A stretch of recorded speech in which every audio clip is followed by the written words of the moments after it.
out of sight, out of mind. So make sure it's in your sight so it's in your mind. That was corny. Journaling is this special practice that allows you to have a gateway into your inner creativity, your inner thoughts, your inner feelings, all without having to deal with anybody else. It's that time for you and yourself to meet and to say, hey, what's been going on?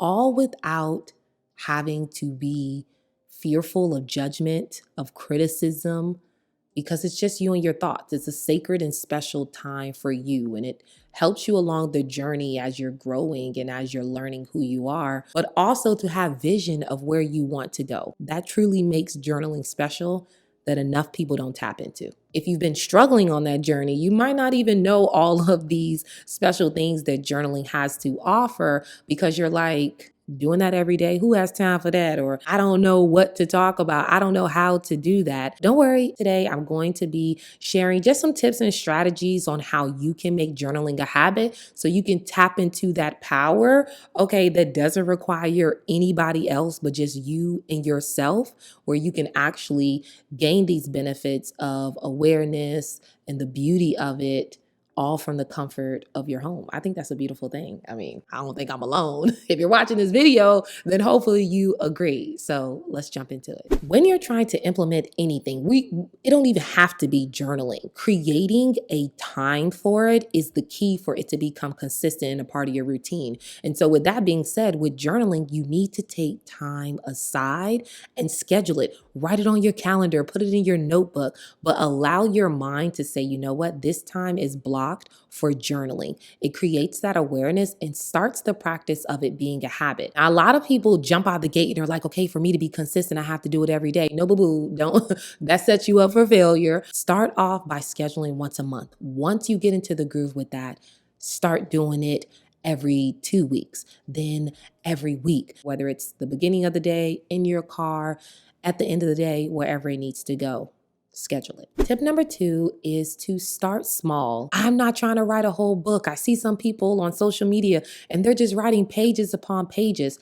That sets that expectation, but you don't know their story. They could have been journaling for years. Maybe they had a really difficult day or experience and they just have a lot to say that day. So my point is to start small. Don't set yourself up and say, I want to write a novel. Start with bullet points. Start with one sentence. Start with prompts. These allow you to take away that overwhelm, right? And come to it where it's like, this is achievable for myself. So start small so that you can get over that first hurdle of just saying, I'm going to do it. Otherwise, you can psych yourself out and not even do it at all. Now, this third tip is why I have a couple journals. Now, I'm not advocating to have a couple journals, but I'm just saying for me, that works. The third tip is to keep it visible. Then it doesn't get tucked in the back of your mind and you kind of just forget about it. So I have one by my bedside. I also have one in the car if I'm on the go. This allows me to say, okay, you know what? I have a few moments to myself. Let me journal. It also allows for it to be in the forefront of my mind because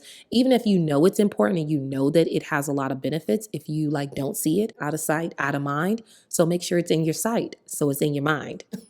That was corny.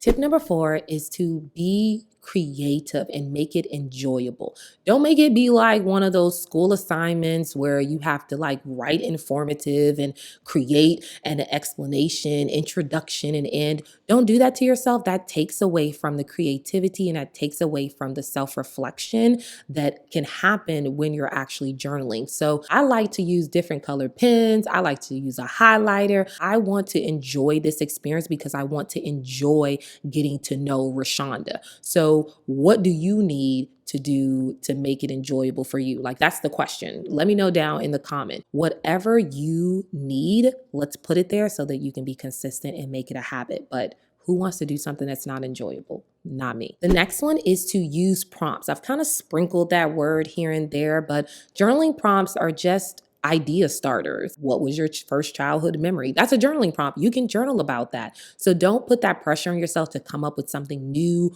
or to always want to go deep within yourself. Be creative with prompts. And guess what? I have like a free downloadable for you in the description box of some journaling prompts to get you started so that you don't feel like you have to start from scratch. It helps to get used to journaling for it to feel like, okay, yes, I can do it. And then for you to take off on your own.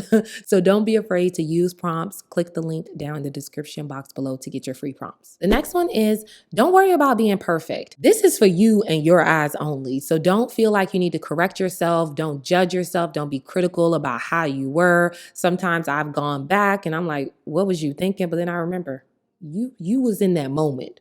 I let you be in that moment. I'm not going to judge you. So don't allow it to be something that you start to regret or something that becomes, a place for you to let that inner critic go rampant. Just breathe. It's for you to experience, to be aware. So don't allow it to be something that you're fearful of. Okay. And that's it. Those are my tips for making journaling a habit. Remember that it takes time to make anything a habit. So be patient with yourself.